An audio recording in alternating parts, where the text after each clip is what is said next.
Hi, I'm Sophia and I'm an animation designer.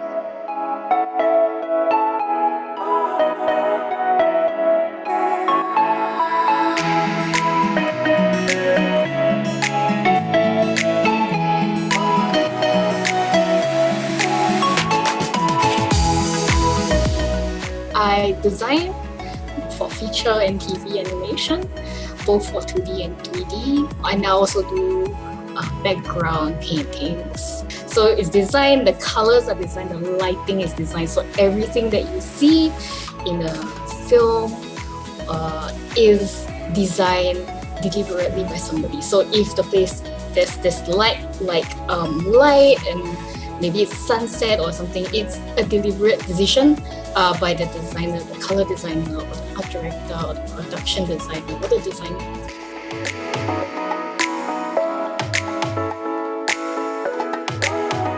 When I was in primary school, secondary school, I had this I really like My Little Ponies, and so I would draw, and then I would sell the drawings on oh, okay. I like to buy the toys, but they were super expensive, right? Then my mom was like, if you really want it, then you gotta figure out how to get it without asking money from her. And I'm like, yeah, that makes sense. So this was one of the ways that I just started.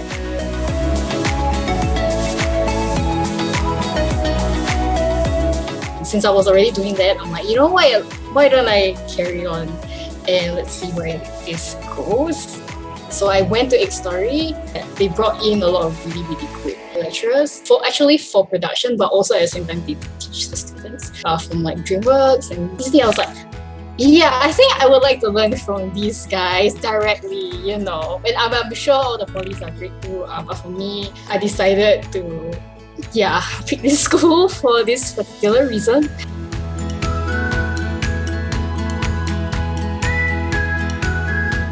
I was about to join another animation studio. From there, we sent in an offer, and I was just about to sign. But then LaSalle actually came back and hey, here's a full scholarship. And I'm like, which one do I want to go? It came at the same time. I wrote down the pros and cons for both decisions, and long-term wise, I decided to go to LaSalle. Is it worth it in the long term? I felt like it was.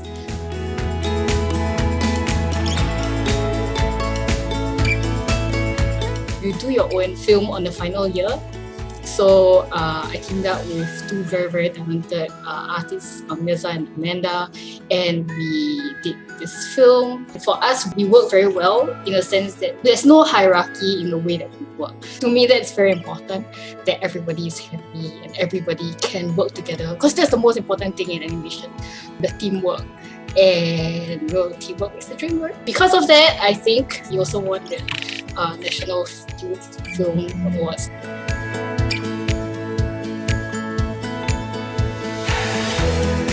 Back then, there was the kind of the game design thing. It was very, very popular, and I definitely tried it out a little bit. And in the end, I still went back to animation design. I think that's something that you figure out along the way. So it's I didn't come in this is exactly what I'm going to do.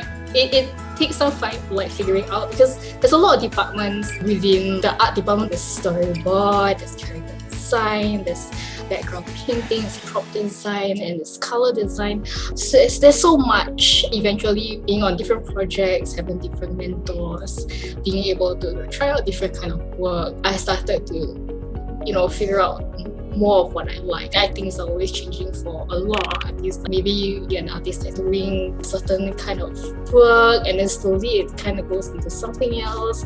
So I think it's a journey to kind of figure out more of what you like.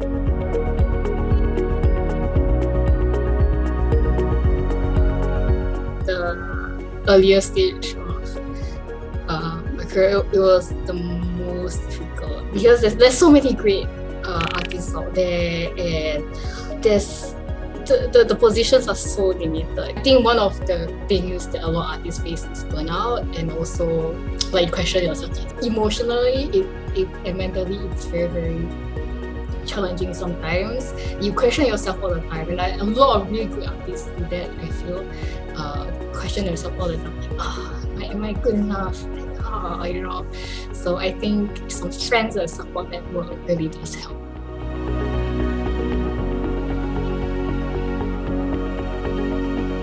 Your friends really do make a big difference, and your co-workers make a big difference in your career. Just to be very frank, it's not the easiest industry to break in, but it doesn't mean that you shouldn't try. So when I say grit, it's because you will get a lot of rejections, and even until now, it's always like, thank you for applying, we found someone more suitable, and that's very normal, and it's not always like, oh, because it's, you know, you're not very good or anything. It's sometimes it's like the project, we want to match the right people to the project, so sometimes you do have to wait a little bit longer to be matched to the right project.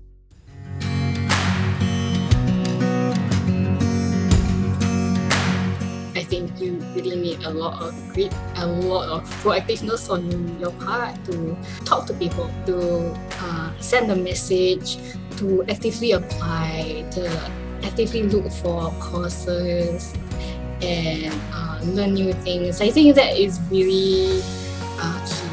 I think that really makes a big difference. Of course, being able to be proficient in the technical ability of your department is definitely a must. I think it's very important not to lose your voice along the way. Stories that you've always wanted to tell, things that you feel very strongly for, and the things that you like. It's very important to always remember that as on your journey. So